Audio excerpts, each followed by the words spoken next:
Hey, what's up, Airport subscribers? It's your boy, Big Rob Suave, the light skinned host.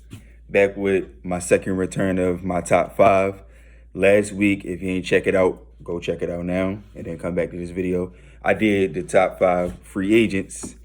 And this week, I'm going to do top five free agent signings because we deep into free agency frenzy now. A lot of guys that got picked up with some trades. Some guys getting cut still. Some guys already got cut. You know, typical NFL offseason movement. Still ain't had that shocker yet, though. Like the DeAndre Hopkins to the Cardinals shocker. And we might not get it. Only way that would happen is if Russ or Deshaun Watson got moved. But speaking of trades, how about your man's Michael Brockers going to the Lions for a 2023 7th round pick after bad-mouthing Jared Goff saying that Stafford was an upgrade over him, and that is his teammate. He got Brockers. You gotta throw Goff a rollie or something, or Audemars. You gotta get him a little watch or something, some little favor. Like that's your quarterback. You gotta stick by your quarterback in the NFL. I don't care how bad he is. You gotta stick by your QB. You know, once you leave, then you can, but you ain't waste no time in that y'all team. So you gotta know that. Then we also got word that the Bears was not playing. They said, oh, we one of the 4 teams that you want to play for us? Say less. Take these 3 first rounders, take this 3rd rounder, and take our 2 best defenders, arguably, Khalil Mack and Akeem Hicks. The Bears was ready to give up their future and their present for us. Khalil Mack, star pass rusher, we all know. Akeem Hicks, under the radar, underrated star interior lineman who can create pressure and stop the run for number 3. But the Seahawks, with the quickness, stiff arm that out of there. They said that that's the most aggressive offer they ever made. But I mean, I get it. Like, Russ is a once-in-a-generation quarterback.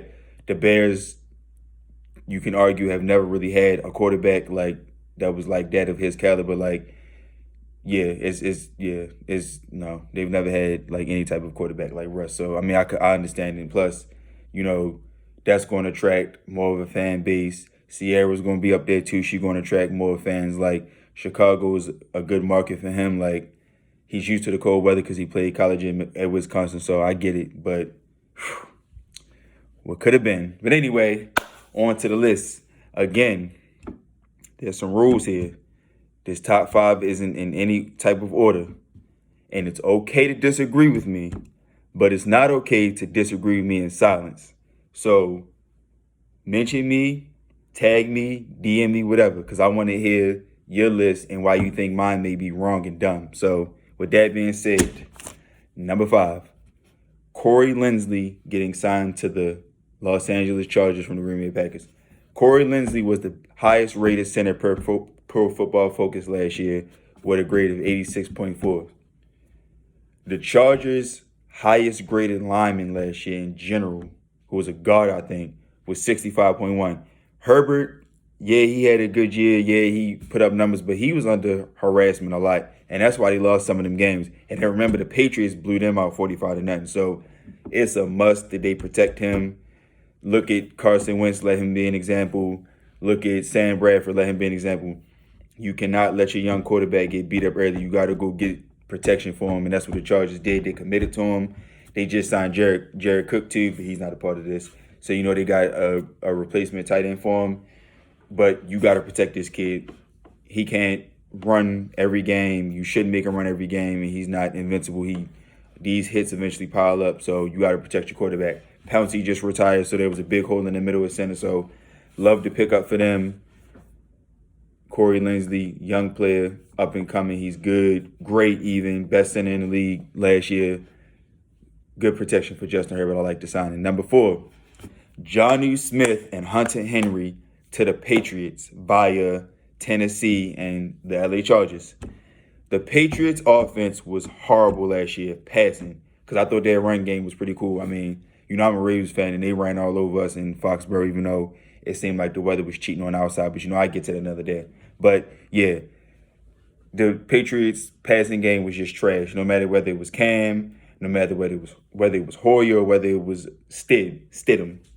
The Patriots' offense was just trash. They had no reliable receivers, just Jacoby Myers, who's a converted quarterback. So they had to get Cam some weapons. They brought him back, and yes, Cam was going to be the starter. I don't care who they bring in. With rookie, with veteran, no. Cam, that's Cam's team. Cam and Belichick going running back, and they have gone all in on Cam. Jonnu Smith had 8 receiving touchdowns last year, and Hunter Henry had over 60 catches and over 600 yards. The top 2 Patriots tight ends on the depth chart combined for 5 catches for 55 yards all year. Let that sink in and make it make sense. 16 games, 2 of y'all, 5 catches, 55 yards. Smart. They're going to run out of them 2 tight end sets next year, and they're going to be a problem. Patriots going to be a problem. Because I think Cam, he going to have a full offseason, knock on wood. He don't get COVID again. He hungry. He motivated at that they said about him last year in the down year that he had. I ain't gonna lie, this New England, I ain't the Patriots fan at all, but I ain't gonna lie, I like how they going all in on Cam. I like what they doing out there in New England. Belichick said, "Oh, Brady not just great win a ring without me and think I'm ready to go away quietly." No, they serious about this. The Patriots never splurge in free agency. I think they said his first 10 years they spent a combined total amount of $300 million in free agency. This free agency alone, they already spent $150 million. So. Yeah, Belichick not playing at the last year. And they still won 79 last year. And they could have won more games. But, this Seattle game, they couldn't convert. And there was other games that you just couldn't get it done. Cam got stripped on that last play against the Broncos. So they could have easily been 9-7, 8-8. But, sometimes the ball don't bounce your way. But I'm looking forward to seeing what these 2 tight ends are going to do with Cam next year. We saw what he did with Greg Olsen and Ed Dixon. When he had them, he shined. And the Patriots just need another productive tight end. They ain't had one since Gronk back in 2018, 2019. And they ain't had a two tight end set this ferocious since him and Marty Bennett, which I think that was even after him and Aaron Hernandez. Number 3, Curtis Samuel and Ryan Fitzmagic to the Washington football team. Fitzmagic, he hungry. He was hurt after he was forced out of town because of Tua. He said he still wanted to start in this league. He still believed he could start. And, I don't see no reason why not. The man seemed to be hitting his peak at 37 years old. It's crazy. We starting to see more consistency from him because every time he came in for Tua, he was driving that team down the field and throwing touchdowns. And now he'll have more of a offensive prowess to work with. You got Gibson and McKissick in the backfield. They both can run and catch. Logan Thomas at tight end. We saw what he did. Scary Terry out at wide. Steven Sims in the slot. Curtis Samuel now, who's another trick player you can use on sweep screens. He can play some quarterback and throw some passes. This Washington football team offense is going to be crazy next year. And they got a very dominant defense. So they made their case to be NFC East champs. It's going to be interesting to see them and the Cowboys and the Giants go at it. Sorry, Philly, I don't think y'all, I don't know what's going to happen to y'all this year. But I think Fitzmagic going to come in this division and do some damage. He's hungry. He's motivated. He feels like he was cheated, so I think he got a chip on his shoulder. I mean, he already had one, but I think it got even bigger this offseason because that you could tell that Miami benching and him getting cut hurt him because he really thought he could take that team over and win. But I think there's a better situation for him in Washington. He don't got to look over his shoulder unless they draft a quarterback. I don't think Heineke going to take his spot. I mean, he did have that one good game against the Bucs defense, but they ain't have no film on him. They still ended up losing. So I don't know. They did give him that extension, but I think that's just for insurance. But I think Fitzmagic going to start next year, and I think he's going to put up numbers. And I'm gonna lay out a bold prediction right now. He's going to be a top 5 passing statistic guy, whether it be touchdowns or yards or completion percentage. Fitzmagic going to be top 5 in one of them. He's going to start off 16 games. Book that. Take it to the bank, because I'm stamping that. Number 2. The journeyman himself, Tyrod Taylor, going to the Houston Texans.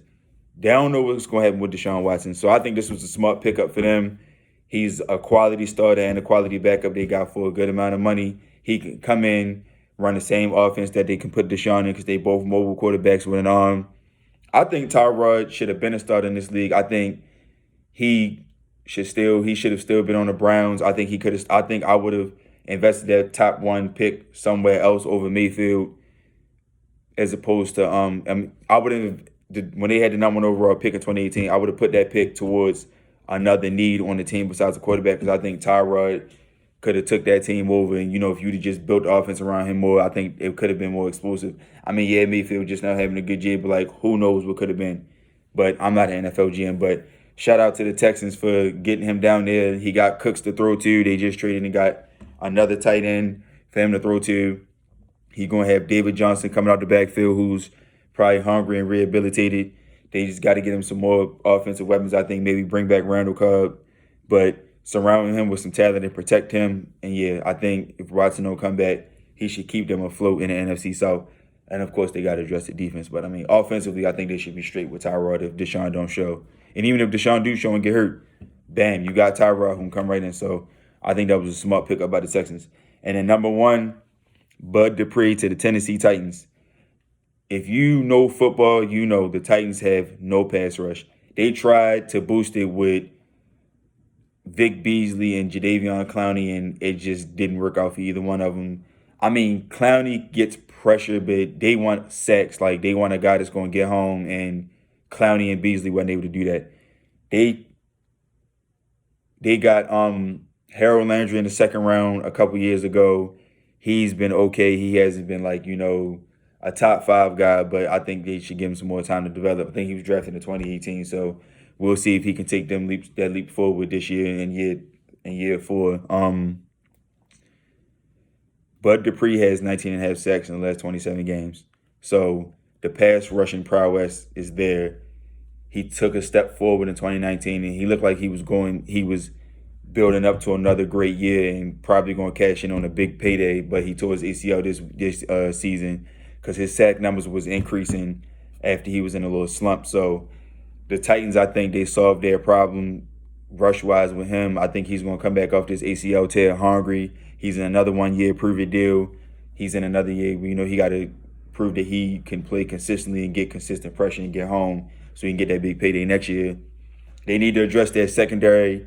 They just signed Jack Rabbit, but I think Vaccaro's gone. They do got Kevin Byard, but they let go of Adoree Jackson. Like, they need Desmond King's gone. They need to get some more help in that secondary so these pass rushers will have time to get home. But this was a smart pickup by them. This will definitely help the corners, though, because I really do think Dupree's going to get home. And what a lot of people I don't know if they don't know or don't realize, but Dupree played the left tackle, which is the team's better tackle, the more athletic guy. T.J. Watt played the right tackle, which is why you primarily see T.J. Watt getting more majority of the sacks, and they moved T.J. Watt around a lot more. So Bud Dupree was doing it, going against the best of the best the league has to offer. So smart pickup by the Titans. But that's my top 5 free agent signings so far. Like, comment, subscribe, follow, share, all that. Let me know what you think. Like I said, it's okay to disagree, but it's not okay to let me know that you disagree. And also, I want to know who y'all top 5 signings are too. So, get at me. Let me know what's up with that. Be safe, wear your mask, and just keep tuning in because me, 2 of us, 3 of us, like I said, every week we coming out with content. So, yeah, we love and appreciate y'all.